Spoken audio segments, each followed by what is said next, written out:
और मुस्लिम पक्षकारों के वकील ज़फ़र-ए-आब जिलानी ने सुप्रीम कोर्ट के फैसले पर कहा कि वो रोजाना सुनवाई के लिए तैयार हैं। अब अयोध्या का समाधान कोर्ट के फैसले से होगा। राम मंदिर के मामले पर सुप्रीम कोर्ट ने आज ऑर्डर देते हुए 6 अगस्त से इसकी रोजाना सुनवाई करने को कहा है। इस पर बात करने के लिए हमारे साथ इस वक्त ज़फ़र-ए-आब जिलानी हैं। सर, आज जो फैसला आया कि 6 अगस्त से इस मामले की रोजाना सुनवाई होगी, सबसे पहले तो इस फैसले के, इस ऑर्डर के बारे में क्या कहना है और कितने तैयार हैं इस सुनवाई को? देखिए, ऑर्डर तो ये होना था। हम लोग तो इस ऑर्डर को एक्सपेक्ट कर रहे हैं मार्च 18 से। जब मार्च 18 में हम खड़े हुए थे 3 जजेस की बेंच के सामने, तो हमारे वकील धवन साहब ने यही कहा था कि आज हम बहस शुरू करना चाहते हैं।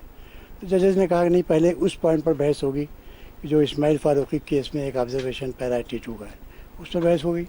राजीव धवन की तरफ से ये कहा गया कि 20 दिन जो है वो सुनवाई करने के लिए लगेंगे। वही 40 दिन हिंदू महासभा की तरफ से कहा गया। तो लग रहा है कि 60 दिन में इस मामले पर सुनवाई हो जाएगी और फैसला। मैं ये भी नहीं कह सकता। धवन साहब अकेले वकील नहीं हमारी तरफ से, वो लीड काउंसिल हमारे हैं। धवन साहब अगर 20 दिन लेंगे तो उसमें शेखर नावडे साहब हैं, उसमें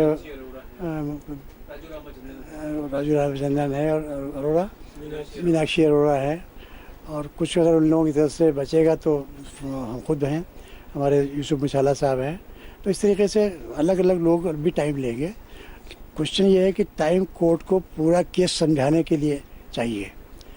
तो वो केस जितनी देर में या जितनी जल्दी में कोर्ट के सामने आ जाए, और जितनी एविडेंस हमारी है, डॉक्यूमेंट्री एविडेंस है, मेन तो वही है, और कुछ ओरल एविडेंस भी पेश होगी, उस पर कितना टाइम लगेगा ये तो इस पर डिपेंड करता है कोर्ट कितना टाइम देती है, और उसके बाद कितनी वो तैयार हो गई है, किस तरह रिसीव कर रही है। तो ये सब चीज़ों पर डिपेंड करता है। कितना टाइम लगेगा, दूसरी पार्टी कितना टाइम लगेगी, ये हम नहीं कह सकते। नोट नंबर 4 और 5 का भी आपने जिक्र किया। इसके साथ ही ये लगातार आरोप लग रहा है कि मुस्लिम पक्ष की तरफ से इसे डिले करने की कोशिश की जा रही है। देखिए, ये तो 100% झूठ आरोप है। मुस्लिम पक्ष तो जिस दिन से अपील फाइल की है उस दिन से कह रहा है कि साहब रिकॉर्ड मंगवाइए। रिकॉर्ड आने में कई साल लगे। हिंदू पक्ष तो जागा है 2017 में, और फिर हिंदू पक्ष तो, हम ये दावा चल रहा है 1950 से, हिंदू पक्ष ने दावा किया 1989 में। वो खुश हो रहे थे। अगर उन्होंने जल्दी की होती तो मामला तो सन 60 में बहस में उसमें आ गया था, फाइनल हियरिंग में। तो मुसलमान पक्ष की तरफ से देरी नहीं हुई, देरी हिंदू पक्ष की तरफ से हुई है। तो ज़फ़र-ए-आब जिलानी ने साफ ये कह दिया कि किसी तरह का भी डिले जो है वो मुस्लिम पक्षकारों की तरफ से नहीं हो रहा। हम भी रोजाना सुनवाई के लिए तैयार हैं।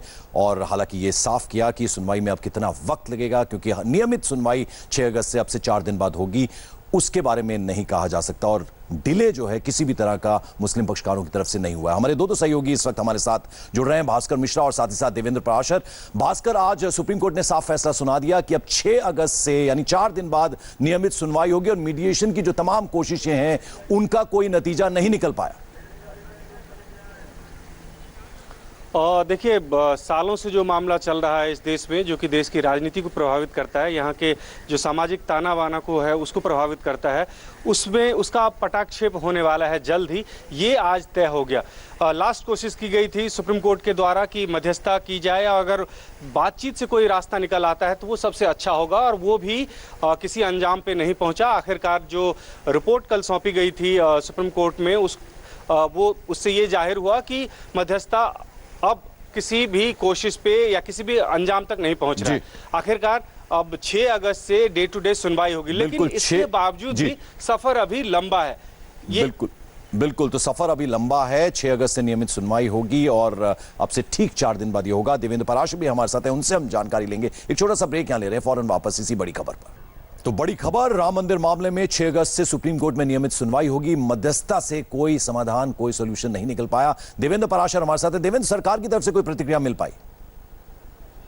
ये सरकार की तरफ से, जैसा कि पहले भी बार बार इस बात को कहा जा रहा था कि बेहतर होगा कि कोर्ट के द्वारा ये फैसला हो, और अभी जब सरकार के लोगों से ये कोर्ट के फैसला आने के बाद जब पूछा गया तो उनका ये कहना था कि हम तो पहले से इस बात के पक्षधर थे कि क्योंकि मामला सुप्रीम कोर्ट में है तो पहले कोर्ट के फैसले का ही इंतजार सभी पक्षों को करना चाहिए।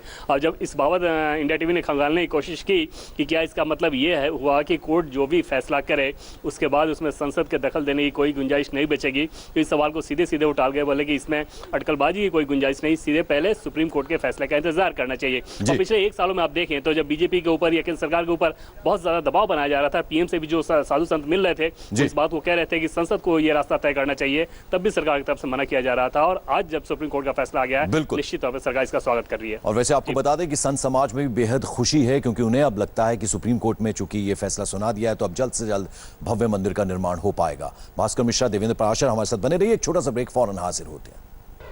आज की सबसे बड़ी खबर, अयोध्या में राम मंदिर का मार्ग शुरू हो गया है। सुप्रीम कोर्ट में आज राम मंदिर पर अहम सुनवाई हुई, जिसमें यह तय हुआ कि 4 दिन बाद से यानी 6 अगस्त से राम मंदिर पर रोजाना सुनवाई होगी। सबसे पहले हिंदू पक्षकारों को सुना जाएगा। कोर्ट में निर्मोही अखाड़ा सबसे पहले अपना पक्ष रखेगा। इसके बाद रामलला के वकील अपना पक्ष रखेंगे।